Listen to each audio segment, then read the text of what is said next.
We talked to Walter Pinho, CEO, and Pedro Vargas David, board member of Petapilot, to discover how these changes are transforming organizations, making them more efficient, more compliant, and with minimum disruption.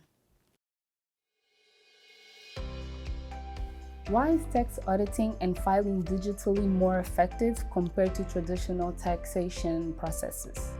Well, states have had a problem with collecting taxes for a long time. They can either do it by increasing their taxes or by being more efficient and making sure that everyone is paying what they have to pay. And for a long time, they have been using manual processes.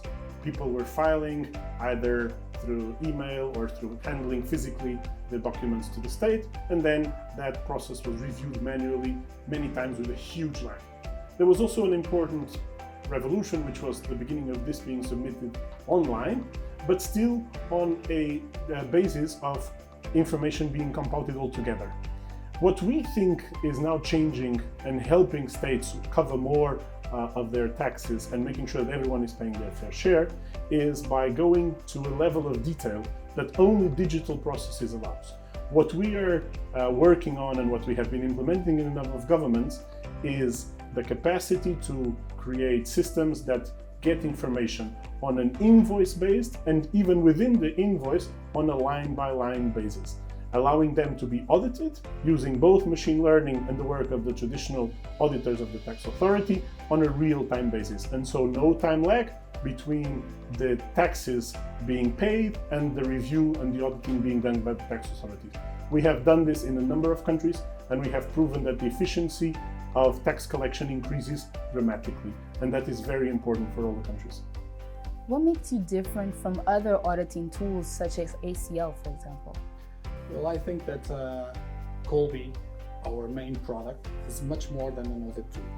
So it's a platform that can streamline all the processes from the companies to the tax authorities. So we are getting information from the ERPs, extracting information, checking the quality of that information.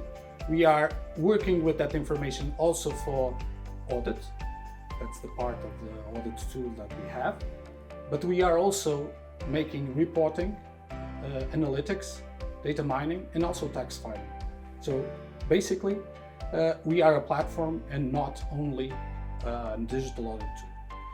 But if we are talking about the differences between our platform and working as a digital audit tool to other softwares, I think that the first thing is the flexibility.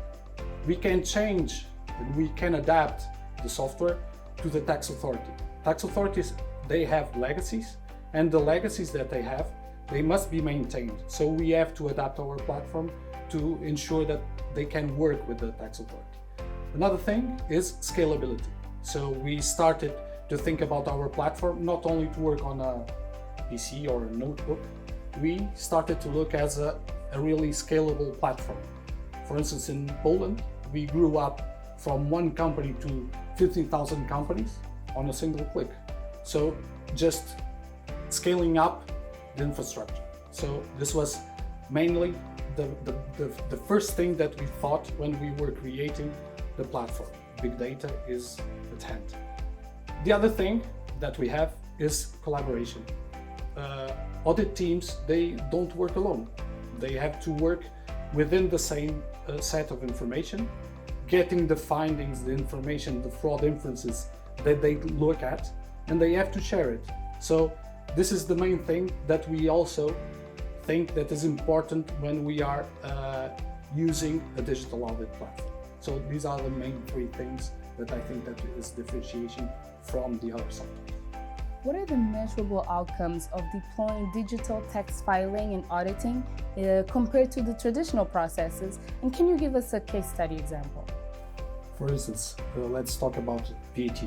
The VAT collection in Portugal, where we did our first implementation, increased 32%.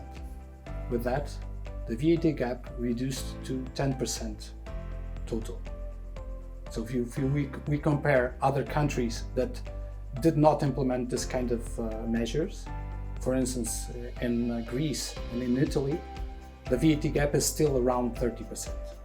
This was a major outcome. Why is CFT the best standard to implement in the context of deploying digital auditing tax processes? Well, SAFT stands for Standard Audit File for Tax Purposes. I think this is a badly chosen name because it scares people. It scares the companies, scares the ecosystem, and sometimes it also scares the tax authorities. Why? First of all, it's not a standard, it's a guideline. And as a guideline, it can be adapted for the vision of the tax authorities for their digitalization process.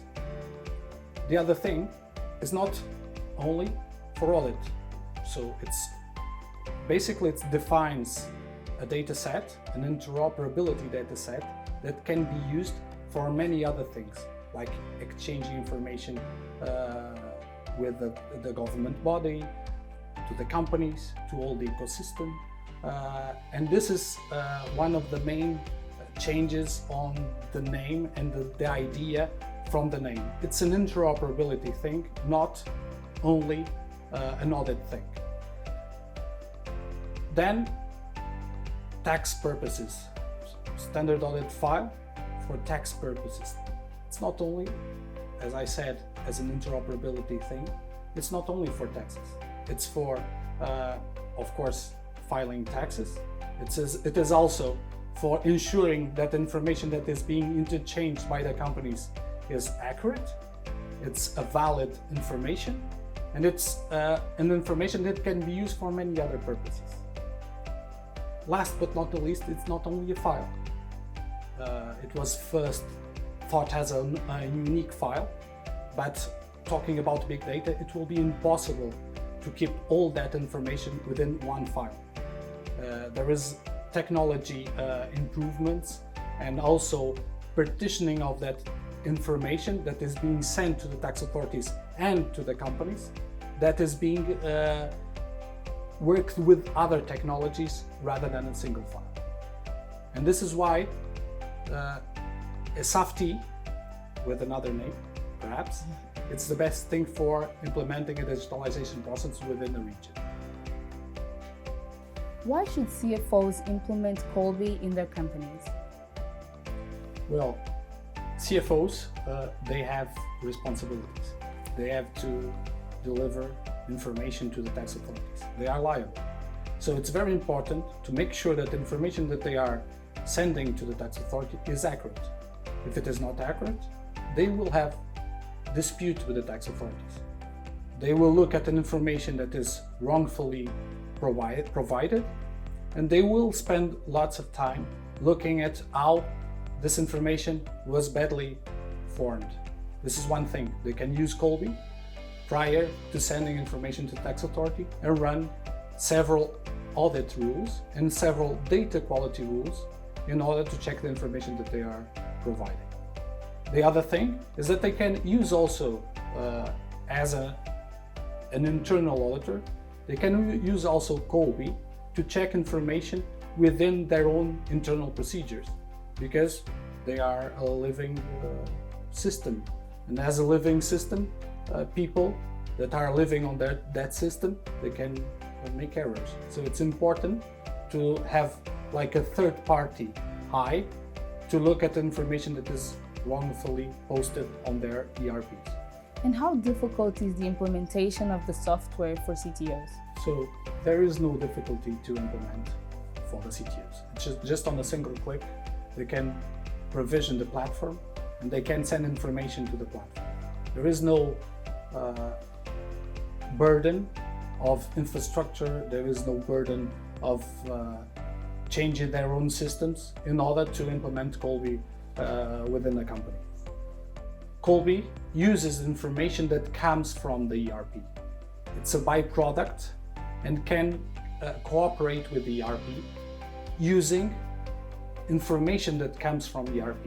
And that information is a standard one. If they are using to send it to the tax authority, they can use it to send it to Colby and implement it as an internal system. With how many tax authorities are you currently working with, and what are your plans for expansion?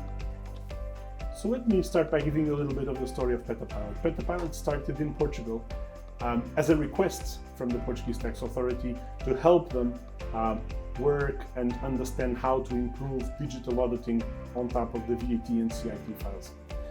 With this experience that we've gained in Portugal, we have been asked by a number of European tax authorities, and we are currently working with 4 countries in Europe who have basically adopted similar systems, introducing the SAFT and basically introducing the auditing software that Petapilot has developed. We have currently a number of countries in a number of continents. I could mention Latin America, Africa, Middle East, where VAT has been recently introduced and where we have extremely interesting opportunities to help, and of course in a number of countries in Europe that are adopting this OECD directive that is probably going to be the future of taxation in VAT and in CIT.